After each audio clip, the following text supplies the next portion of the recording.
मुझे पता है कि आप में से कई लोगों के एग्जाम्स आ रहे हैं और टेंशन भी बहुत हो रही है, इसलिए मैंने सोचा कि क्यों ना इस एग्जाम टाइम में इंडिया के नहीं बल्कि पूरी दुनिया के सबसे बेस्ट स्टूडेंट से पूछा जाए कि वो कैसे पढ़ता है। जब मैंने रिसर्च करी तो लकीली मुझे एक इंसान मिला। ये खुद तो एक अच्छे स्टूडेंट थे ही, साथ ही में इन्होंने बहुत रिसर्च करी है कि किसी भी स्टूडेंट को किस तरीके से पढ़ना चाहिए ताकि वो सबसे कम टाइम में मैक्सिमम आउटपुट अचीव कर सके। और इन स्टडी टेक्निक्स पे ये 3 बुक्स लिख चुके हैं। How to be a high school superstar, how to become a straight A student, how to win at college. इनका नाम है कैल न्यूपोर्ट। जी हाँ, इन्होंने और 2 फेमस बुक्स लिखी हैं, डीप वर्क और so good they can't ignore you. इन्होंने खुद पीएचडी करी है MIT से, जो कि दुनिया का बेस्ट कॉलेज है, और साथ में ये एसोसिएट प्रोफेसर है कंप्यूटर साइंस के जॉर्जटाउन यूनिवर्सिटी में। तो आज हम 3 टिप्स देखेंगे जिसे यूज करके कोई भी स्टूडेंट अपनी स्टडीज में बेस्ट हो सकता है। जिसमें सबसे पहला टिप आता है, what is the best technique to study, यानी सबसे अच्छी टेक्निक पढ़ने की कौन सी है। कैल इस बुक के ऑथर बोलते हैं कि आप बहुत तरीकों से पढ़ सकते हैं, लेकिन सिर्फ 2 या 3 ही ऐसी टेक्निक है जो बेस्ट है। उनमें से एक ऐसी टेक्निक है जिसकी तारीफ इन्होंने बहुत बार की है। गेस कीजिए वो क्या है। इस टेक्निक को बताने का बेस्ट वे एक स्टोरी है, तो मैं उसी टेक्निक से बताऊंगा। ये स्टोरी है एक यूएस नेवी के लेफ्टिनेंट की जिसका नाम लॉरा है, जिसने एक बार इन बुक के ऑथर कैल को कॉल किया। उसने कहा कि वो यूएस नेवी के न्यूक्लियर स्कूल में पढ़ रही है और अभी उसका 6 महीने का क्रैश कोर्स चल रहा है न्यूक्लियर फिजिक्स पे। ये कोर्स है जो नेवी अपने ऑफिसर्स को करवाती है इससे पहले कि उनके ऑफिसर्स फील्ड में जाके सर्व करें, ताकि बाद में वो न्यूक्लियर पावर्ड सबमरीन्स या फिर न्यूक्लियर पावर एयरक्राफ्ट में काम कर सके। ये काफी डिफिकल्ट कोर्स था जिसमें इतनी सारी न्यूक्लियर फिजिक्स को कंडेंस करके अपने ऑफिसर्स को 6 महीने में पढ़ाना था। लॉरा ने कैल न्यूपोर्ट से कहा, कैल मेरी ये प्रॉब्लम है कि जितना भी मेरे पास टाइम है मैं हर वक्त सिर्फ अपनी बुक्स के साथ होती हूँ और मुझे नहीं लगता कि मैं कोई भी टाइम वेस्ट कर रही हूँ। उसके बावजूद मैं फेल होने की कगार में हूँ। अगर मुझे और पढ़ाई करनी है तो उसका सिर्फ एक ही सोल्यूशन है कि मुझे पूरे तरीके से अपनी नींद ही छोड़नी पड़ेगी, तभी मैं ज्यादा देर तक पढ़ सकती हूँ। मैं क्या करूँ। और हम में से मैक्सिमम स्टूडेंट्स की भी यही हालत है कि हम स्कूल भी अटेंड करते हैं, 2-2 ट्यूशंस भी अटेंड करते हैं। कई स्टूडेंट तो बिल्कुल टाइम भी नहीं वेस्ट करते, उसके बावजूद उनका रिजल्ट फिर भी गंदा आता है। एनीवेज, इस पर कैल ने लॉरा को कहा कि लॉरा, सबसे पहले तो ये वर्ड स्टडी एकदम यूजलेस वर्ड है, क्योंकि ज्यादातर लोगों का स्टडी से ये मतलब होता है कि उन्हें बुक्स के साथ ज्यादा वक्त गुजारना है, या फिर वो बुक्स के साथ वो चीजें कर रहे हैं जो उनके फ्रेंड्स कर रहे हैं। पढ़ने के बहुत सारे तरीके हैं जिसमें से मैक्सिमम तरीके एकदम बकवास हैं। तुम बिल्कुल स्पेसिफिक होके बताओ कि तुम पढ़ाई किस तरीके से करती हो, तुम्हारी स्ट्रैटेजी क्या है। इस पर लॉरा ने कहा, ओके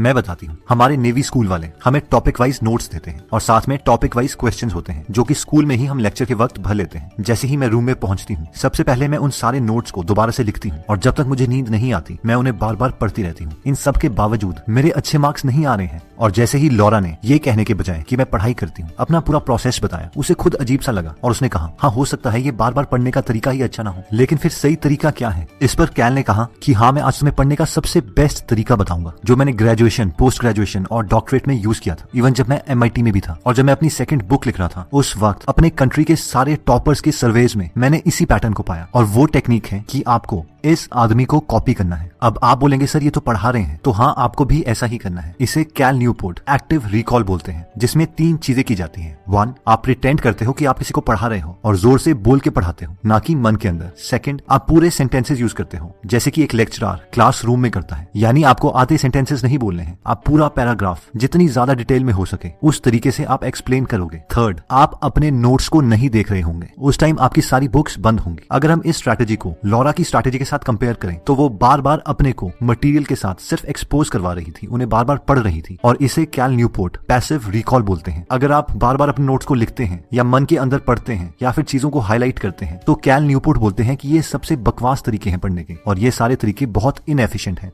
एक्टिव रिकॉल बहुत ज्यादा एफिशिएंट इसलिए है क्योंकि इसमें आप 3 चीजें करते हैं। 1, आप एक्टिवली अपने ब्रेन को काम करने के लिए बोल रहे हैं, उसे कॉन्सेप्ट समझने के लिए बोल रहे हैं। 2, आप उसी डेटा को जो आपने रिसेंटली पढ़ा है उसे रीजनरेट करने की कोशिश कर रहे हैं। और 3, आप उसे एक्टिवली एक्सप्लेन कर रहे हैं पूरे सेंटेंसेस यूज करके, बिना किसी की मदद से, बिना किसी नोट्स की मदद से। इसीलिए एक्टिव रिकॉल से अगर आप कोई कॉन्सेप्ट पढ़ते हैं तो वो पैसिव रिकॉल के कंपैरेटिवली आप बहुत जल्दी खत्म कर लेंगे। लेकिन जब भी आप ये तरीका यूज करते हैं तो आपका ब्रेन थकने लगेगा क्योंकि ये मेंटली अनकंफर्टेबल है और इसी तरीके से लर्निंग होती है क्योंकि इस तरीके में आपका ब्रेन एक्चुअल में काम कर रहा है। ये एग्जैक्टली सेम है जिम में वेट उठाने के। अगर बार बार आप जिम में जाके गत्ते के वेट्स उठाते रहेंगे तो आपकी बॉडी कभी नहीं बनेगी। वहां पे हर बार आपको अपनी कैपेसिटी से थोड़ा ज्यादा वेट उठाना है और थकना है, तभी आपकी मसल्स ग्रो करेंगी। और एक्टिव रिकॉल के केस में एग्जैक्टली ऐसा ही होता है। इसीलिए एक्टिव रिकॉल के 1-1 घंटे के सेशन के बाद हमें ब्रेक की जरूरत पड़ती है। लेकिन हम में से मैक्सिमम लोग पढ़ते तो पैसिव रिकॉल से हैं, लेकिन बार बार ब्रेक लेते रहते हैं जबकि हमारा ब्रेन थका भी नहीं होता। जब कैल ने ये कॉन्सेप्ट लॉरा को बताया तो लॉरा ने कहा चलो मैं ये भी ट्राई कर लेती हूँ। हर बार लॉरा जब भी एक कॉन्सेप्ट पढ़ती तो अपनी बुक बंद करके उस कॉन्सेप्ट को जोर जोर से पढ़ाने लगती, इमेजिन करके कि उनके पास कोई स्टूडेंट है। अगर वो कॉन्सेप्ट पूरे तरीके से रिकॉल कर लेती तो उसके आगे टिक मार लेती और जिस कॉन्सेप्ट को वो नहीं पढ़ा पाती उसके आगे क्रॉस मार लेती और बाद में उसे दोबारा पढ़ के अटेम्प्ट करती। उन्होंने अपने बाकी फ्रेंड्स के कंपैरेटिवली बहुत जल्दी सारे कॉन्सेप्ट्स के आगे टिक मार लिया था। एक पॉइंट ऐसा आया कि जब उनके बाकी सारे फ्रेंड्स पैसिव रिकॉल से पढ़ रहे थे तो लॉरा एक्टिव रिकॉल से उन्हीं कॉन्सेप्ट्स को बहुत जल्दी खत्म कर चुकी थी और फिर वो फ्री हो गई और बाद में उन्हें नर्वसनेस होने लगी कि कहीं ऐसा तो नहीं कि मैं कम मेहनत कर रही हूँ जबकि मेरे फ्रेंड्स पढ़ी जा रहे हैं। लेकिन जब रिजल्ट्स आए उन सारे सब्जेक्ट्स में जिसमें उन्होंने एक्टिव रिकॉल की हेल्प ली थी उनके मैक्सिमम नंबर आए और पूरे स्कूल में वो 3rd प्लेस पर थी और ये कैल न्यूपोर्ट की एकदम ट्रू स्टोरी। नेक्स्ट पॉइंट आता है प्रोक्रास्टिनेशन यानी चीजों को टालना। अब आप में से कई लोग बोलेंगे कि सर मुझे पता है कि मैंने क्या करना है पर मैं चीजों को टालता रहता हूँ, मैं एक बहुत ही बड़ा प्रोक्रास्टिनेटर हूँ, अब मैं क्या करूँ। सबसे पहले तो हमें ये समझना पड़ेगा कि चीजों को टालना एक पर्सनैलिटी ट्रेट नहीं है। आप चीजों को नहीं टालते, आपका ब्रेन चीजों को टालता है और वो क्यों टालता है पहले हमें ये समझना पड़ेगा। मान लीजिए कि आज थर्सडे है और मंडे को मॉर्निंग में आपका ज्योग्राफी का एग्जाम है। आपको पता है कि ये एग्जाम आपके लिए बहुत ज्यादा इंपॉर्टेंट है, इसलिए आप उठते हैं और अपनी ज्योग्राफी की बुक लेके टेबल पर बैठ जाते हैं। लेकिन 15 मिनट के बाद जब आप नोटिस करते हैं तो आपका लैपटॉप खुल चुका है और आप अपने मोबाइल में व्हाट्सएप कर रहे हैं, फेसबुक कर रहे हैं। अभी अचानक हुआ क्या, हम दोबारा से चीजों को टालने लग गए और अपना टाइम वेस्ट कर रहे हैं। एक्चुअल में इस केस में हमारे ब्रेन ने हमें कभी मोटिवेट किया ही नहीं क्योंकि हमारे दिमाग में हजारों सालों से एक प्रोग्रामिंग फीड है। इस कॉन्सेप्ट को समझने के लिए मान लीजिए कि आप एक केवमैन हैं, आप पेड़ के पीछे छुपे हैं और आपको भूख लग रही है। आपके सामने काफी सारे हाथी हैं और आपने एक प्लान बनाया है कि आप उन सारे हाथियों के बीच में जाएंगे और एक हाथी को अपने हाथ में पड़े चाकू से मार डालेंगे जिससे बाकी सारे हाथी भाग जाएंगे और आप उस हाथी को खा लेंगे। लेकिन इस केस में आपका ब्रेन आप पे हंसता है क्योंकि उसके पास्ट एक्सपीरियंसेस में उसे पता है कि आप हाथी को नहीं मार सकते और बहुत ज्यादा चांसेस हैं कि आप खुद ही मर जाएंगे। इसलिए आपका ब्रेन कभी मोटिवेशनल केमिकल्स नहीं रिलीज करता ताकि आप कभी भी मोटिवेट ना हो और उस काम को ना करें और लकीली आपकी जान बच जाती है। लेकिन सेकंड सिनेरियो में अगर आप अपने ब्रेन को बोलते हैं कि आप एक पहाड़ी पर चढ़कर उस हाथी को दूर से भाले से मारेंगे और जब वो मर जाएगा और बाकी सारे हाथी चले जाएंगे तो आप उसको खाने के लिए जाएंगे, तो ये सेकंड प्लान सुन के आपका ब्रेन बोलेगा ओके ये मुझे ठीक लग रहा है क्योंकि इसे कंप्लीट करने के चांसेस बहुत है और इसीलिए आपका ब्रेन मोटिवेशनल केमिकल रिलीज करेगा जिससे आप मोटिवेट होकर उस काम को कंप्लीट कर लेंगे। अगर हम इसको ज्योग्राफी टेस्ट के साथ कंपेयर करें तो ज्योग्राफी टेस्ट के दौरान भी हमने अपने ब्रेन से कहा था कि मुझे ज्योग्राफी पढ़नी है, जिस पर हमारे ब्रेन ने कहा कि ये तो बहुत ही बकवास प्लान है, मैं तो इसे कंप्लीट कर ही नहीं सकता और इसीलिए हमारे ब्रेन में कभी मोटिवेशनल केमिकल रिलीज हुए ही नहीं और इसीलिए हम मोटिवेट नहीं हुए। तो अब आप सोच रहे होंगे कि हम अपने ब्रेन को कैसे मोटिवेट करें। कैल बोलते हैं कि आपको अपने ब्रेन को मोटिवेट करने के लिए खुद से 3 सवाल पूछने होंगे। पहला,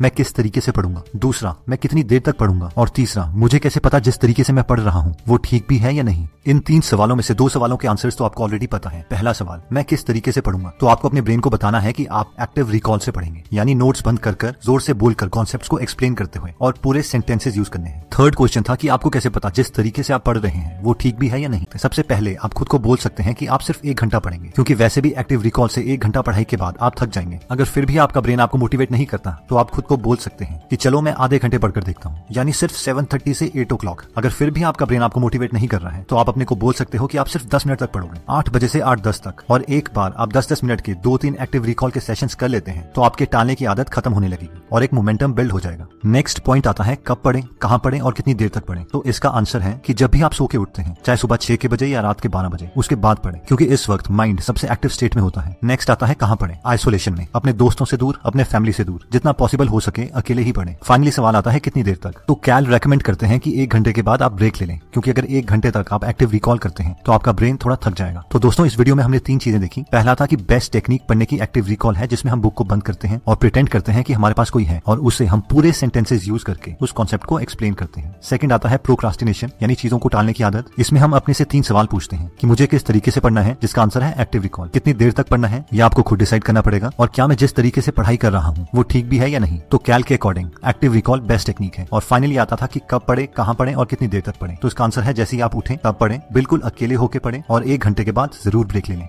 इस चैनल को जरूर सब्सक्राइब कर लीजिए और बेल का बटन दबा दीजिए ताकि आप ऐसी नॉलेजेबल वीडियोस कभी मिस ना करें और इस वीडियो को लाइक जरूर कीजिएगा ताकि हमारा कॉन्फिडेंस बढ़े।